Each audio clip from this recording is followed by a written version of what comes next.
बारे में। हिमालय पर्वतमाला अगर उसकी विशेषता की बात करें तो यह एक विशाल अवरोधक के रूप में खड़ा है, जो भारत की सीमाओं को मध्य एशिया से उठने वाली ठंडी पवनों और प्राचीन समय से मध्य एशिया के शासकों के आक्रमणों से भारत की रक्षा करता आया है। इसके अतिरिक्त यह उत्तर में स्थित तिब्बती पठार और दक्षिण में जलोढ़ के मैदानों के बीच एक विभाजन श्रृंखला के रूप में भी कार्य करता है। हिमालय पर्वत सिंधु, गंगा और तिब्बती नदी प्रणालियों के बीच जल विभाजक के रूप में कार्य करने के साथ साथ एक सांस्कृतिक विभाजक के रूप में भी कार्य करता है। हिमालय श्रृंखला में कई चोटियां और घाटियां शामिल हैं। विश्व का सबसे ऊंचा पर्वत माउंट एवरेस्ट नेपाल में स्थित हिमालय श्रृंखला का हिस्सा है।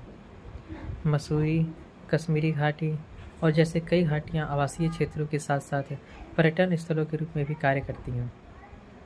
जानते हैं हिमालय का निर्माण कैसे होता है। हिमालय पर्वत श्रृंखला की उत्पत्ति कई मिलियन वर्ष पहले हुई थी।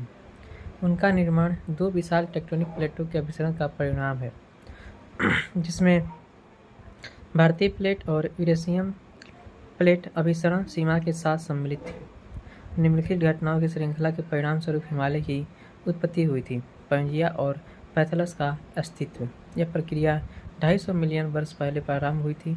तब संपूर्ण पृथ्वी एक महाद्वीप अर्थात पैंजिया के रूप में थी, जो पैंथालासा नामक विशाल महासागर से घिरी हुई थी। पैंजिया का टूटना लगभग 150 मिलियन वर्ष पहले पैंजिया महाद्वीप का विभिन्न हिस्सों में टूटना शुरू हुआ था।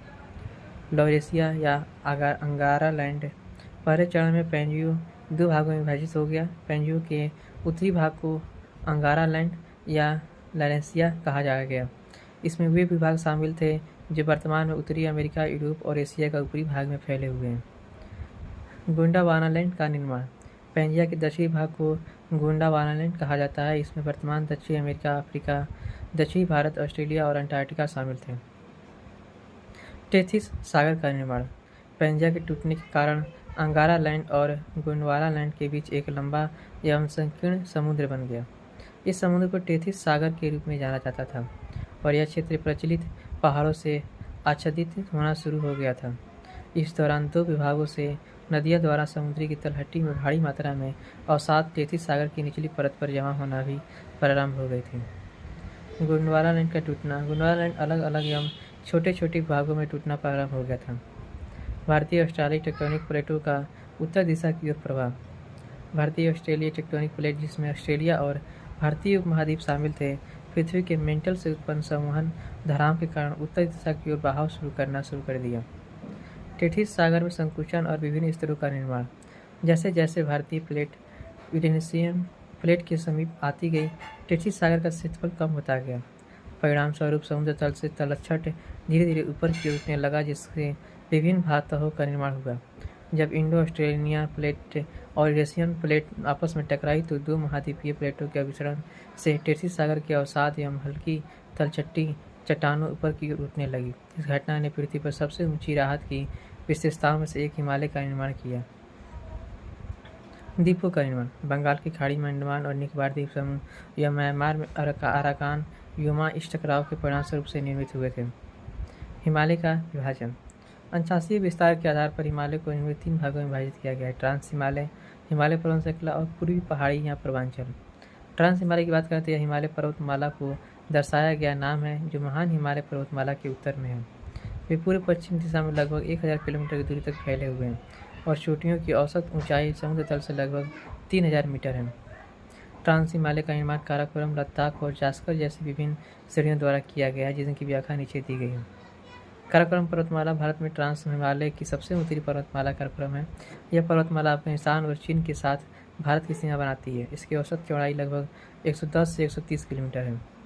ये विश्व के कुछ सबसे ऊंचे पर्वतों और सबसे बड़े ग्लेशियरों का आवास है, जैसे सियाचिन ग्लेशियर और रेमो ग्लेशियर।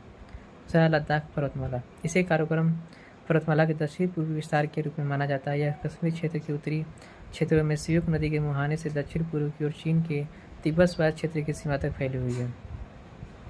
इस क्षेत्र की जलवायु अर्धशुष्क है और वनस्पति कम है, जो मुख्य रूप से छोटी घासों तक सीमित है। पाकिस्तान अधिक कश्मीर में सिंधु नदी के दक्षिण पश्चिम की ओर स्थित देवासाई पर्वत पहाड़ों का एक श्रृंखला को कभी कभी लद्दाखों का रेंज का हिस्सा माना जाता है। पश्चिमी तिब्बत में कैलाश पर्वतमाला को भी लद्दाख पर्वतों का विस्तार माना जाता है। जास्कर पर्वतमाला या महान हिमालय पर्वतमाला के लगभग समांतर चलती यह पर्वतमाला सुरु नदी से दक्षिण पूर्व में ऊपर करनाई नदी तक फैली हुई है। इस पर्वतमाला की सबसे ऊंची चोटी कामेत शिखर है। ट्रांस हिमालय पर्वतमाला में विश्व की सबसे ऊंची चोटियां शामिल है, जैसे K2 86 से 11 मीटर, जो विश्व की दूसरी सबसे ऊंची चोटी है। हिमालय पर्वत श्रृंखला की बात करें तो हिमालय को विभिन्न नामों से भी जाना जाता है, जैसे हिमाद्री, हिमावन आदि। हिमालय पर्वतमाला की सीमा उत्तर पश्चिम में काराकोरम और हिंदू कुश पर्वतमालाओं से, उत्तर में तिब्बती पठार से और दक्षिण में सिंधु नदी गंगा के से मैदान से लगती है। ये सबसे बड़ी पर्वतमाला श्रृंखला में से एक है। मुख्य हिमालय का विस्तार पश्चिम में सिंधु घाटी से लेकर पूर्व में ब्रह्मपुत्र घाटी तक 2400 किलोमीटर से अधिक दूरी तक फैला हुआ है। हिमालय पर्वत श्रृंखला पूर्वी दिशा की तुलना में पश्चिमी दिशा में अधिक चौड़ी है। दक्षिण की ओर हिमालय की सीमा तलहटी से अच्छी तरह से परिभाषित है, लेकिन उत्तरी सीमा स्पष्ट है और तिब्बत पठार के किनारे लग से साथ विलीन हो जाती है।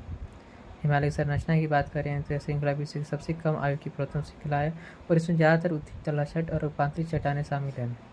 इसको 4 भागों में विभाजित किया गया है, जैसे बृहद हिमालय और मध्य